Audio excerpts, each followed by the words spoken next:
பிரெக்னெண்டா இருக்கேன் மேம். என் வீட்ல பெட் இருக்கு. நான் அதை வச்சுக்கலாம்ல மேம்? இதனால பேபிக்கு ஏதாவது ப்ராப்ளம் வருமா மேம்? இந்த நல்ல கொஸ்டின் கேட்டிருக்காங்க. ஆக்சுவலா பிரெக்னன்சில நம்ம பெட்டு வச்சுக்கலாம். ஏன்னு சொல்லுங்க.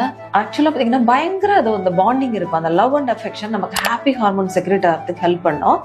இன்னொன்று ஒன்று பாத்தீங்கன்னா சில பிரில்லியன் பெட்ஸ் வந்து நம்ம பிரெக்னெண்டா இருக்கிறத கண்டுபிடிச்சிச்சுன்னா ஓவர் ப்ரொடெக்டிவா இருக்கும். அது நமக்கு பயங்கர சந்தோஷத்தை கொடுக்கும். கட்டாயமா நீங்க வந்து பெட்டு வச்சுக்கலாம். ஆனா சில விஷயங்கள் நீங்க கேர்ஃபுல்லா இருக்கணும். நீங்க எப்படி செக்அப் போறீங்க அதே மாதிரி உங்க பெட்டையும் கரெக்டா உங்க வெட் கிட்ட கூட்டிட்டு போயிட்டு கரெக்டா செக்அப் போயிடுங்க. சில விஷயங்கள் அவங்களே சொல்லுவாங்க. வேக்சின்ஸ், டிவார்மிங் டேப்லெட்ஸ், அதே மாதிரி ஸ்கின் கிளீனிங், இந்த உண்ணி எல்லாம் பாத்துக்கிறது. ஸோ இதெல்லாம் கேர்ஃபுல்லா இருக்கணும்.